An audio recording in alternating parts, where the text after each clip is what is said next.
தெய்வத்தால் ஆகாதெனினும் முயற்சிதன் மெய்வர்த்த கூலி தரும் கழக பொதுச் செயலாளர் அண்ணன் ஆனந்த் அவர்களே, கழக நிர்வாக குழு ஒருங்கிணைப்பாளர் தலைமை ஒருங்கிணைப்பாளர் அண்ணன் செங்கோட்டையன் அவர்களே, சகோதரர் பொதுச் செயலாளர் அருண்ராஜ் அவர்களே, ட்ரெஷரர் வெங்கட்ராமன் அவர்களே, சகோதரர் நிர்மல்குமார் அவர்களே, மேடையில் வீட்டிருக்கக்கூடிய அனைத்து மாநில மாவட்ட செயலாளர்களே, ஒன்றிய செயலாளர்களே, கிளை செயலாளர்களே, வார்டு செயலாளர்களே, நகர செயலாளர் அவர்களே, கழகத்துடைய வேர்களாக இருக்கக்கூடிய இந்த செயல் வீரர்கள் கூட்டத்துக்கு இன்றைக்கு தலைமை தாங்கி நம்மளுடைய கட்சியின் தலைவர் மட்டுமல்ல 2026 முதல்வர் எங்கள் அண்ணன்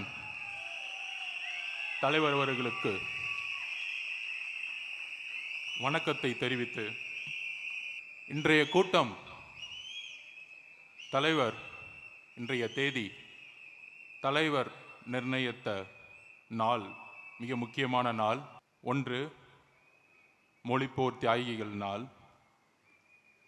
இன்றிலிருந்து 1964-65 காலகட்டங்களில் தன்னுடைய இன்னுயிர்களை மாய்த்து ஐயா தாளமுத்தவர்கள், நடராசன் அவர்கள், சின்னசாமி அவர்கள் என்று ஏகப்பட்ட பேர் தன்னுடைய இன்னுயிரை மாய்த்தி நம்முடைய கட்சியுடைய இரு கண்களாக இருக்கக்கூடிய தமிழ் தேசியத்தை தமிழர் வழியில் தமிழ்நாடு மட்டுமல்ல இந்தியாவே நாளைக்கு தலைவருடைய வழியில் அவருடைய நிர்வாக திறமையின் மூலம் எந்த அளவிற்கு மாற்றத்தை நம்மால் உருவாக்க முடியும், அப்படிப்பட்ட ஒரு நாளாக தலைவர் அவர்கள் இன்றைக்கு தேர்ந்தெடுத்து, இன்னொரு முக்கியமான நாள் தேர்தல் ஆணையம் இன்றைக்கு வாக்காளர்கள் தினமாக இன்னைக்கு கொண்டாடிட்டு இருக்காங்க. அதோடு முக்கியமான இன்னொரு நாள், கழகத்திற்கு திமுகவுடைய பொய் பிரச்சாரம் என்ன, தமிழக வெற்றி கழகம் புதிய கழகம், இளைஞர்கள் மட்டும்தான் இருக்கிறாங்க, அது வெறும் ஒரு ஃபேன்ஸ் கிளப் அப்படின்னு நம்ம தேர்தல் எதிர்நோக்கும் போது ஒரு பொய் பிரச்சாரத்தை உருவாக்கிட்டே இருப்பாங்க. ஆனால் இன்று நிமிர்ந்து சொல்கிறோம், தலைவர் வழியில் 2700 ஒன்றிய செயலாளர்களும் நகர செயலாளர்களும் வார்டு செயலாளர்களும் தலைவரால் உருவாக்கப்பட்டு இங்க அமர்ந்துட்டு இருக்காங்க. அதை சும்மா ஒருங்கிணைக்கல, எல்லாத்தையுமே கைபேசியில மொபைல்ல கனெக்ட் பண்ணி 70,000 பூத் கமிட்டி மெம்பர்ஸ், ஒவ்வொரு பூத் கமிட்டி மெம்பர்ஸ்லையும் 12 உறுப்பினர்கள், அதுல ஒன்றிய செயலாளர்கள், கிளை செயலாளர்கள், நகர செயலாளர்கள், வார்டு செயலாளர்கள் எல்லோரையும் இணைத்து சுமார் 100 டெலிகாலர்ஸ் கடந்த 3 மாசமாக உங்களுடன் பேசி பேசி இந்த எஸ்ஐஆர் பணி மட்டுமல்ல தேர்தல் அரசியலுக்கான பணிகளையும் தயார்படுத்தி கழக பொதுச் செயலாளர் ஆனந்த் அண்ணன் அவர்களும் தலைவர் என்னை நியமித்த பொழுது தேர்தல் மேலாண்மை அந்த பொறுப்பில் தேர்தலை வெற்றி கொள்வதற்கான ஒரு பேசிக் ஸ்ட்ரக்சரை உருவாக்கக்கூடிய இடத்தில் என்னை நியமித்த பொழுது இந்த எதிர்கட்சிகள்லாம் சொல்ற மாதிரியே எனக்கும் ஒரு டவுட் இருந்துட்டே இருந்துச்சு. என்னது இங்கே ஸ்ட்ரக்சர் இருக்குமா, எப்படி ஒர்க் பண்ண போகிறோம் அப்படின்னு ஒரு 8 மாதத்துக்கு முன்னாடி வரைக்கும் இருந்துச்சு. ஆனால் சரியாக இந்த 4 மாசத்துக்கு முன்னாடி 3 லட்சம் பதவிகளை அண்ணன் ஆனந்த் அவர்கள் வெளியிட்டார் தலைவரோட அனுமதியுடன். 3 லட்சம் பதவிகள். அந்த 3 லட்சம் பேரும் மை டிவிகே ஆப்ல இணைத்தோம். அப்புறம் பிஎல்ஏ அதுல 100 டெலிகாலர்ஸ் ஒன்றிய செயலாளரோட டெய்லி பேசிட்டே இருக்கிறாங்க. கிளை கழக செயலாளரோட, மாவட்ட செயலாளரோட வீடு வீடாக எப்படி செல்லணும் எஸ்ஐஆர் பணிக்கு அப்படின்னு பார்க்கும் பொழுது இந்த எஸ்ஐஆர் பணி இருக்கே எனக்கு ஒரு மிகப்பெரிய அதிர்ச்சியை கொடுத்தது. பொதுவாக திமுக அதிமுக எல்லா கட்சியிலையும் பிஎல்ஏ மீட்டிங்ஸ் போடுவாங்க. அதில் கிட்டத்தட்ட பார்த்தீங்கன்னா 60,000 பேர்னா ஒரு 20,000-25,000 பேர் தான் மொத்தமே இருப்பாங்க. ஆனால் வெளியே பார்த்தா நிறைய பேர் மாதிரி தெரிவாங்க. ஆனால் இங்கு 70,000 பேர் லிஸ்ட்டு அண்ணன் கொடுக்கும் பொழுது டெலிகால்ஸ் மூலியமா கால் பண்ண அடுத்த ஒரே ரிங்கில் ஃபோன் எடுப்பாங்க. சார் நான் இந்த பூத்துலேருந்து பேசுகிறேன் சார். அப்போ எனக்கு இதை ரொம்ப ஆராய்ச்சி பண்ணும்போது தெரிஞ்சிச்சு, என்னன்னா நீங்க சொல்றீங்களே ஃபேன்ஸ் கிளப், இவங்கெல்லாம் தேர்தலுக்கு புதுசு இல்லை. திமுக அதிமுகன்னு மாறி மாறி வேலை பார்த்து உங்களுடைய எல்லா பொய்களையும் உண்மைகளையும் என்னன்னு தெரிஞ்சுக்கிட்டு இந்த இடத்துக்கு வந்திருக்காங்க. தேர்தல் அனுபவம் மிக்கவர்கள் விஜய் மக்கள் இயக்கத்திலிருந்து வந்தங்கிறது இப்பதான் ரொம்ப ஆராய்ச்சியா ஒர்க் பண்ணும்போது தெரிஞ்சு, அதோட சேர்ந்து இந்த எஸ்ஐஆர் பணியில முக்கியமாக வீடு வீடா போகும்பொழுது நேற்று கூட நான் பதிவு பண்ணேன். பொதுவாக ஒவ்வொரு வீட்டுக்கும் திமுகவும் அதிமுகவும் போகும்போது ஒரு பூத்துனா கிட்டத்தட்ட 350 குடும்பம், 1000-1200 ஓட்டு இருக்கும். அதுலேயே ஒவ்வொரு தெருவு போகும்போது நீங்கள் சொல்லிடுவீங்க, இது திமுக வீடு, இது அதிமுக வீடு, இது பிஜேபி வீடு, இது பிஎம்கே வீடு, இது விசிகே வீடு, இது கம்யூனிஸ்ட் வீடுன்னு வரிசையாக சொல்லிட்டே போவாங்க. ஆனால் இந்த அனுபவம் எனக்கு புதியது. தமிழக வெற்றி கழகத்துக்கு என்றுங்கிறது ஒரு வீடு கிடையாது. என்னடா அது வீடு, ஒரு வீடு கூட கிடையாதான்னு நீங்கள் ஷாக்கிங்காக கேட்கலாம். ஏனென்றால் திமுகக்குள்ளேயும் தமிழக வெற்றி கழகத்தோடைய ஆதரவாளர்கள் இருக்காங்க, அதிமுக வீட்டுக்குள்ளேயும் ஆதரவாளர் இருக்காங்க, எல்லா கட்சியோட வீட்டிலையும் ஆதரவாளர்கள் அண்ணனை உருவாக்கியிருக்காங்க. அதாவது எல்லாரும் இங்கேருந்து அண்ணன் டெல்லி போகும்போது நமக்கு உண்மை வேணும், நம்மளுடைய குடும்பத்தை இழந்திருக்கும், உண்மை வேணும். அங்கே அண்ணன் வந்து திருச்சி ஏர்போர்ட்டை விட்டு இறங்கி அந்த டெல்லியில் நான் அவரோட பயணித்தேன். அந்த சிக்னலில் நிற்கும், அந்த சிக்னலில் நிறைய பேர் வித்துட்டு இருப்பாங்க ஏதாச்சும் பொருள், எல்லாம் ஹிந்திக்காரங்க, பெண்மணிகள் தான். திடீர்னு அண்ணன் முகத்தை பார்த்து ஒரு 20 பெண்கள் ஓடி வராங்க, எல்லாம் ஹிந்தியிலே பேசிட்டு என்ன பேசுகிறாங்கன்னு புரியல, பேரை சொல்கிறாங்க. அவர் அந்த மதராசி விஜய்னு ஒருத்தர், அவர் தானே இவருன்னு ஓடி வராங்க. அப்போ டெல்லியில் இருக்கிற பெண்களை ரீச் பண்ணியிருக்கிறார். அப்போ இவங்க கேட்குறாங்க நமக்கு வந்து பிஎல்ஏ மெம்பர்ஸ் இருக்காங்களான்னு. நமக்கான பிஎல்ஏ மெம்பர்ஸ் 70,000 பேர் இருக்காங்க, அது ஓகே. ஆனால் திமுகவுக்கு இன்னும் புரியல. மதிப்புக்குரிய ஸ்டாலின் அவர்களே, உங்களுடைய அமைச்சர் வீட்டிலேயும் எங்களுடைய ஸ்லீப்பர்ஸில் இருக்காங்க. திரு எடப்பாடி பழனிசாமி அவர்களே, உங்களுடைய முன்னாள் அமைச்சர் வீட்டிலே எங்களோட ஸ்லீப்பர்ஸில் இருக்காங்க. நண்பர்களே, ஒன்று புரிஞ்சுக்கோங்க. 2016 அம்மா சொன்னாங்க, ஜெயலலிதா அம்மா, என்னை எதிர்த்து 15 கட்சி நின்றுக்கிட்டு இருக்கு, நான் மக்களை நம்புறேன், மக்களுக்காகவே நான் அப்படின்னு சொன்னாங்க. 16க்கு அப்புறம் வரலாறு திருப்பியும் உருவாகிறது. 2026 நம்மளை எதிர்த்து திமுக கூட்டணி கட்சி 13 கட்சி, அதிமுக கூட்டணி கட்சி 8 கட்சி. அப்புறம் அடுத்தது இன்னொருத்தர் பேசிக்கிட்டே இருப்பார், பேச வேணாம். அப்ப ஆக மொத்தம் கிட்டத்தட்ட 24 கட்சி. அண்ணன் எப்படின்னு சமாளிக்கிறீங்க அப்படின்னு பக்கத்துல இருந்து கேட்கலான்னு பார்த்தேன். அதுதான் நம்பிக்கை, மக்கள் அவர் மீது வைத்த நம்பிக்கை.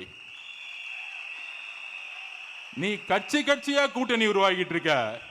அதுவும் திமுக இப்படி ஆயிடுச்சுன்னா, செங்கோட்டையன் அண்ணன் சொல்லிட்டு இருந்தேன், அண்ணா திமுக இப்படி ஆயிடுச்சுன்னா 2021க்கு அப்புறம், 2021க்கு முன்னாடி எதிர்கட்சியா இருக்கும்போது நம்ம ரொம்ப பிடிச்சி போச்சு, எல்லாத்துக்கும் போராடுவாங்க. திமுக 21க்கு அப்புறம் 2 விஷயத்தை மாத்தினாங்க. திராவிடம் என்பதுக்கு பதிலாக திருட்டுங்கிற ஒரு வார்த்தையை இருந்துச்சுக்கிட்டாங்க. திருட்டு திமுக, திருடுறது மட்டும்தான் குறிக்கோள், நம்பர் 1. அப்புறம் நம்மளை பார்த்து ஒன்று கேட்பாங்க, தமிழக வெற்றி கழகத்துக்கு கொள்கை இருக்கா? என்னடா அது கொள்கை இருக்காவா? புரட்சியாளர் அம்பேத்கரையும் பெரியாரையும் இணைத்த ஒரே கட்சி 75 வருஷத்தில் தமிழக வெற்றி கழகம். இதை தைரியம் இருந்தா ஸ்டாலின் சார் செய்வீங்களா? உங்களுடைய அறிவாலயத்தில் நான் கேட்கிறேன், இன்னைக்கு பெரியாரையும் அம்பேத்கர் சிலையும் ஏன் இன்னைக்கு வரைக்கும் வைக்கல? ஏன் வைக்கல இது வரைக்கும்? உங்க அப்பா கலைஞரோட சிலையை வச்சிருக்கீங்க, ஏன் பெரியார் சிலையும் அம்பேத்கர் சிலையும் அறிவாலயத்தில் வைக்கலை? அதிகாரத்துக்கு வர்றதுக்கு முன்னாடி ஒரு நிலைப்பாடு, அதிகாரத்துக்கு வந்த பிறகு ஒரு நிலைப்பாடு. நேற்று சட்டசபையில் பெருமையா பேசிக்கிறாரு, ரொம்ப சந்தோஷமா இருக்கு. என்னோட சாதனையை நானே முறியடிச்சுக்குவேன். என்னப்பா சாதனை பண்ண? அநேகமா அவருக்கு தூக்கத்தில் நடக்கிற வியாதி வந்துருந்துச்சுன்னு நினைக்கிறேன். அப்படியே தூங்கிட்டே நடந்துட்டே இருக்கிறார். திடீர்னு ஒரு பேப்பருக்கு எடுத்து அப்படி படிச்சுட்டு போயிட்டே இருக்கு. அதுல பாதி நம்ம தலைவரை திட்டிக்கிட்டே இருக்கிறது. ஆனா அதுல பேர் சொல்ல மாட்டாராம். அதுல வேற ஒரு பெரிய விஷயம். ஏன்பா இவ்வளவு பயம் கேட்கிறேன்? உங்ககிட்ட ஆட்சி இருக்கு, அதிகாரம் இருக்கு, சொந்த புள்ள வேற இருக்கிறாரு, அடுத்த 50 வருஷம் தமிழ்நாட்டை காப்பாற்ற போறாருன்னு. என்ன சாதனை தெரியுமா? பையனை துணை முதலமைச்சர் ஆக்கிட்டார். ரொம்ப சந்தோஷமான விஷயம். அப்பா எனக்கு வயசாயிருச்சு, அதனால உன்னை உருவாக்கிட்டேன் அப்படி அப்படின்னு அப்பப்போ பிஜேபி திட்டிக்கிட்டே இரு, உன்னை அடுத்த பெரியார்னு சொல்றதுக்கு ஒரு கூட்டம் வந்துடும். அப்புறம் அம்பேத்கர் வாழ்வுன்னு சும்மா மேடையில் சொல்ல, இன்னொரு கூட்டம் வந்து அடுத்த புரட்சியாருன்னு சொல்றதுக்கு. இதுவாடா தமிழ்நாடு? இதுங்கெல்லாம் தலைவருங்க 40 வருஷமா உட்காந்து மேடையில் பேசிட்டு இருக்கீங்க. எங்கு கொள்கை ரீதியாக நாங்கள் பிஜேபி எதிர்க்கிறோமோ நாங்கள் அங்கு எதிர்ப்போம். நீட்டு பிரச்சனை, ஜிஎஸ்டி பிரச்சனை, ஹிந்தி மொழி திணிப்பு, எந்த இருந்தாலும் முதல் குரல் எங்க கிட்ட வரும். ஆனால் இன்னைக்கு என்ன பிரச்சனை? 2026 எதற்கான பிரச்சனை? உங்களுடைய நிர்வாக சீர்கேடு. ஒட்டுமொத்தமா ஊழல் மட்டுமே செஞ்சுட்டு இருக்கக்கூடிய நம்ம பார்த்து கொள்கை இருக்கான்னு கேட்பாங்க. கொள்கையை அமல்படுத்தக்கூடிய இடத்துல இருக்க யார் இருக்கீங்க? நான் கேட்கிறேன், கொள்கையை அமல்படுத்த இருக்கக்கூடிய யார் இருக்கீங்க? முதல்வர் ஸ்டாலின் அவர்கள் சுத்தி யார் இருக்கா? செந்தில் பாலாஜி அவர்கள், அவருக்கு என்ன தகுதி இருக்கு? ஒரு 2 நிமிஷம் பெரியாரை பத்தி பேச சொல்லுங்க, நான் இங்கேயே தூக்க மாட்டேங்கிறேன். நான் இங்கேயே போயிடுறேன், அரசியல் விட்டே போயிடுறேன். ஒரு 2 நிமிஷம் அண்ணன் நேரு, புரட்சியாளர் அம்பேத்கர் பத்தி பேச சொல்லுங்க. அண்ணன் துரைமுருகன் அவர்களை ஒரு 2 நிமிஷம் டாஸ் கேபிட்டல் மூலதனத்தை பத்தி பேச சொல்லுங்க பாப்போம். அதாவது நம்மளை பார்த்து சொல்றாங்க மிரட்டிட்டாங்க, பயந்துட்டாங்கன்னு. தம்பி, ஒரு சைக்காலஜி தெரிஞ்சுக்குவாங்க. யாரு மிரட்டுறாங்களோ அவங்க தான் பயப்படுறாங்கன்னு அர்த்தம். யாரு அமைதியா இருக்காங்களோ அவங்க தான் தைரியமா இருக்காங்கன்னு அர்த்தம். எங்க தலைவர் இந்த 2 மாசமா கட்சியோடைய கட்டமைப்பை மிக துல்லியமாக ஒவ்வொரு பூத்துலையும் மக்களிடம் போய் சேர்க்கணும், டோர் டு டோரை போய் சேர்க்கணும்னு சொல்லிட்டு உருவாக்கின பணியில இன்னைக்கு அதோடைய வெற்றிக்கான ஒரு கூட்டமாக தான் இன்னைக்கு நடத்திக்கிட்டு இருக்கோம். அவர் பேசல. இன்னைக்கு 5 மணிக்கு மொழிப்போர் தியாகிகளை பத்தி முதலமைச்சர் ஸ்டாலின் சார் பேச போறாரு. நம்ம மீட்டிங் முடிஞ்சோன்னு தான் பேச போறாரு. நீ எழுதி வச்சுக்கோங்க, 400 பேர் பார்த்துட்டு இருப்பான் எல்லா சேனல்லையும், யூடியூப்ல 400 பேருக்கு மேல தாண்டாது. அந்த 400 பேருக்கு ஒரு பெரிய ஐடிவிங்க, அதுக்கு ஒரு மினிஸ்டர், அதுக்கு ஒரு செய்தித்துறை. எங்கள் தலைவர் இப்ப பேசுறதுக்கு அடுத்தது பேசுறதுக்கு வெயிட் பண்றோம் பாத்தீங்கன்னா 5 கோடி பேர் வெயிட் பண்ணிட்டு இருக்காங்க. 5 கோடி பேர். அப்ப அவர் என்ன பேச போறாருன்னு 5 கோடி பேர் பாக்குறாங்கன்னா வேலை இல்லாம பாக்குறான்னு நினைக்கிறீங்களா? அவர் தான் எதிர்காலத்தின் முதலமைச்சர்னு தெரியும் மக்களுக்கு. அவர் பேசுறதை ஏன் பாக்குறாங்க? வேற நாதி இல்ல. உங்களை நம்பி 70 வருஷம் நம்பி போச்சு, இன்னொரு கட்சி நம்பி 60 வருஷம் போச்சு. அப்ப எங்களுக்கு இருக்கக்கூடிய புதிய நம்பிக்கை நீங்கள் ஒருவர் தான். நீங்க சொல்றது அண்ணா சொன்னது கரெக்டு தான். நம்மளுடைய பொதுச் செயலாளர், மக்கள் அதுவும் பெண்கள் அமைதியா இருப்பாங்க. நீங்க பெண்களை மட்டும் பாருங்களேன், அமைதியா இருப்பாங்க. நம்மளாச்சும் அப்படி நடந்துட்டு இருப்போம். அவங்க அமைதியா இருக்கும் போதே கால்குலேட் பண்ணிடுவாங்க, என்ன பண்ணணும், ஏது பண்ணணும். நீ 1000 ரூபாய் கொடுக்குறியா, அடுத்த மாசம் 1000 ரூபாய்க்கு போல 2000 ரூபாய் அனௌன்ஸ் பண்ண போறியா, ஆளுக்கு 2000 கொடுக்க போறியா? அவங்களுக்கு தெரியும். நீங்க என்ன விலை கொடுத்து வாங்கினாலும் தமிழ்நாட்டு பெண்களை விலை கொடுத்து வாங்கவே முடியாது. அது எழுதி வச்சுக்குவாங்க. அப்படி ஒரு புரட்சி 77க்கு அப்புறம் நடந்துட்டு இருக்கு. தனியா நிக்க போறோமா, கூட்டணி, அது இல்லாம நேத்துல முந்தா நேரத்துல பேசணும், யாரோ ஒருத்தர் அதே கூட்டத்துல இருந்து அதே கூட்டத்துல ஜாயின் பண்ணிட்டாரு. இன்னும் அரசியல்னே புரியல, திடீர்னு கூட்டணியை உருவாக்குறாங்க. ஆனா அந்த கூட்டணி அப்படியே தான் 21ல இருந்து இருக்கு. ஆனா அதே கூட்டணி அனௌன்ஸ் பண்றதுக்கு ஒரு அனௌன்ஸ்மெண்ட். இதுல சில பேர் உட்காந்துக்கிட்டு தலைவருக்கு பேச தெரியல, எல்லாத்தையும் விட்டுட்டாரு, நாங்க யார்கிட்டப்பா பேசணும், யார் அமைச்சோம்? அவரு மக்களோட பேசிக்கிட்டு இருக்காரு, பெண்களோட பேசிட்டு இருக்காரு, தெளிவா என்ன பண்ணணும்னு போய் பேசிட்டு இருக்கோம். சம்பந்தமே இல்லாம திரையில உட்காந்துக்கிட்டு இவங்க அப்படி பண்ண முடியல, இவங்களை அப்படி பண்ண முடியல. எம்ஜிஆர் கட்சியை உருவாக்கும் பொழுது கூட்டணி கட்சிகளை நம்பி கட்சியை உருவாக்கல. எம்ஜிஆர் தாய் குலத்தை நம்பி உருவாக்கினார். அதே போல எங்களுடைய தலைவர் தாய் குலத்தை நம்பி மட்டுமே கட்சியை உருவாக்கினார். சோ இனிமேட்டு இந்த கொள்கைன்னு பேசினாங்கன்னா ஸ்டாலின் சார் சுத்தி இருக்கிற ஒரு 10 பேர் எடுத்துக்கோங்க, கொள்கையை பத்தி ஒண்ணுமே தெரியாது. இதுல வேற மிரட்டிட்டாங்க, பயந்துட்டாங்க. சிபிஐ ஆபீஸ்க்குள்ள நுழையும் பொழுது 10 பேர் ஓடி வருவாங்க செல்ஃபி எடுக்கிறதுக்கு. எனக்கே ஷாக்கு, என்னென்ன எங்க போனாலும் உங்களுடைய ஆதரவாளர்கள் வச்சிருக்கீங்களே. அதுல முக்கியமா நிறைய பேர் இவங்களுக்கு சிம்பிள் கிடைக்குமா, அப்படி கிடைக்குமா, 234 தனித்தனியா கொடுத்து இவங்களை காலி பண்ணிடுவாங்க. நான் திருப்பியும் சொல்றேன், அண்ணே, இந்தியா முழுசும் எலெக்ஷன் கமிஷன் மேல பெரிய நம்பிக்கைகள் யாருக்கும் கிடையாது. ஆனா உங்களுடைய ஏதோ ஒரு ஃபேன் உங்களுக்காக சைனை போட்டு விசில் சின்னத்தை கொடுப்பா, யார் எதிர்த்தாலும் பரவாயில்ல அப்படின்னு ஒரு கூட்டத்தை இந்தியா முழுசு உருவாக்கி வச்சிருக்கீங்க. பாத்தீங்களா?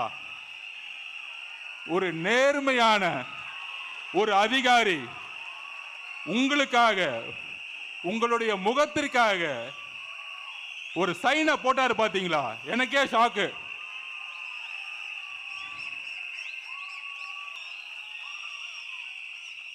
இந்த மாதிரி எந்த கட்சி தலைவருக்கு நடந்தது கிடையாது. இதுக்கு மேல என்ன வேணும்? நம்ம பணி செய்யணும். பெண்கள் ரெடி ஆயிட்டாங்க, தாய்க்குளம் ரெடி ஆயிட்டாங்க. ஆனால் என்ன சேலஞ்ச் தெரியுமா? திமுக என்ன தெரியுமா நினைக்கிறாங்க? இந்த எலெக்ஷன்ல 3000 கோடி இறக்குவாங்க. இன்னொரு கட்சி அந்த கட்சின்னு சொல்லிட்டு ஒரு 5000 கோடி இறப்புவாங்க. ஒவ்வொரு ஓட்டுக்கு 2000 3000 கொடுப்பாங்க. ஆனால் தமிழக மக்களே, முக்கியமாக தாய்க்குளமே, இந்த 3000 ரூபாய்க்காக அடுத்த 25 வருஷ வாழ்க்கையை நம்ம இழந்துடக்கூடாது.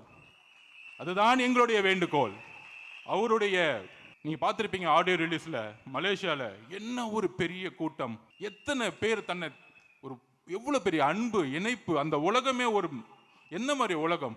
எவ்வளோ ஒரு எல்லாமே கிடைக்கக்கூடிய புகழ் இருக்கு, பணம் இருக்கு, எல்லாமே இருக்கு. இன்னும் 20 வருஷத்துக்கு அவர் இந்த துறையில எங்கேயோ போயிருக்க முடியும். ஆனால் ஒருத்தர் புதிதாக கட்சியை ஸ்டார்ட் பண்ணி அங்கிருந்து திருப்பியும் நான் உச்சத்தை தொடுவேன்னு கூடிய ஒரு நம்பிக்கை இருக்கு. அந்த நம்பிக்கை எந்த மனுஷனுக்கும் வராது. உண்மையாக சொல்றேன். நான் விளையாட்டு துறையில இருக்கேன். இன்னைக்கும் காலைல நான் 6 மணிக்கு கிரவுண்ட்ல இருக்கிறேன். எனக்கு பிடிச்ச துறை. 30 வருஷமா இருக்கிறேன். என்ன அரசியல் வந்தாலும் காலையில முதல்ல 6 மணிக்கு விளையாட்டு துறை இருக்கலாம். ஆனால் 33 வருஷமாக தான் விரும்பிய துறை, தான் நம்பிய துறை, மக்களால் இணைந்த துறையோ அப்படிங்கிறதுல தூக்கி போட்டு வர்றதுக்கான தைரியம் உலகத்தில் எந்த மனிதனுக்கு இருக்காது. அப்ப ஒரு தலைவர் தைரியத்தால் உருவாக்கப்படுவோர் அல்ல, ஒரு தலைவர் அன்பால் உருவாக்கப்படுவோர் அல்ல, ஒரு தலைவர் தியாகத்தால் உருவாக்கப்படுபவர். இதுதான் அண்ணா சொன்னார். ஒரு தலைவருக்கான தகுதியை தன்னை தியாகம் செய்யணும். தான் குடும்பத்தோட பையன் அடுத்த தன்னுடைய பேரனை அவருடைய சட்டசபையில் சொன்னார் தெரியுமா? என்ன சக்சஸ்? பையன் துணை முதலமைச்சர், அடுத்த பேரன் இளைஞர் அணிக்கு, அதுவும் நடிக்கிறேன்னு சொல்லிட்டு அந்த பையன் அழுதுகிட்டு இருக்கான், உட்காந்துக்கிட்டு வீடியோ வந்துட்டு இருக்கு. ஏன் அழுதுட்டு இருக்கான்னு தெரியல. ஸோ இந்த மாதிரி குடும்பத்தை செட்டில் பண்றது தான் அவருடைய சந்தோஷம். ஆனால் எங்களுடைய தலைவருடைய சந்தோஷம் ஒவ்வொரு குடும்பத்தையும் தன்னை போல செட்டில் செய்யணும்னு நினைக்கிறார். இங்கதான் வித்தியாசம். திமுக நமக்கும் என்ன வித்தியாசம் அப்படின்னா, இதுதான் வித்தியாசம். உங்க குடும்பத்தை நீங்க செட்டில் பண்றீங்க, தமிழகத்தோட ஒவ்வொரு குடும்பத்தையும் செட்டில் பண்ணணும். நல்ல விதமா கல்வி, வேலை வாய்ப்பு, மருத்துவம் எல்லாத்திலையும் ஒரு நேர்மையான நிர்வாகத்தை உருவாக்கணும். உடனே தலைமை மேல கொஸ்டின், அவருக்கு நிர்வாகம் தெரியுமா? ஒண்ணு சொல்றேன்.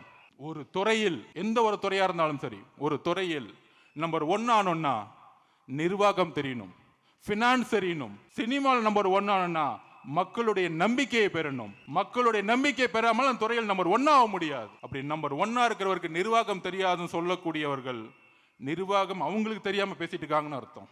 ஸோ தோழர்களே, நம்மளுடைய களம் செட் ஆயிருச்சு. இங்க கிட்டத்தட்ட நம்ம 3 லட்சம் பேர் இன்றைக்கு நம்மளுடைய பணியில இருந்துட்டு இருக்கோம். உறுதியாக சொல்றோம், நிறைய பொய் பிரச்சாரங்களை உருவாக்குவாங்க. இன்றைக்கு சொல்றேன், நமக்கு எதிராக 20 கட்சி இருக்கு. 20 கட்சியை சார்ந்தவர்கள் ஊடகங்கள்ல இருப்பாங்க, ஊடகத்துறையில இருப்பாங்க. அப்ப பேசக்கூடிய வார்த்தைகள்லாம் எப்படி இருக்கும்? நமக்கு எதிராக தான் இருக்கும். நமக்கான பொய் பிரச்சாரத்தை உருவாக்குவாங்க. நீங்க எல்லாம் ஜெயிக்க முடியுமா? தனியா போனீங்கன்னா என்ன ஆகும்? பணம் இல்ல, ஒற்றுமை இல்ல.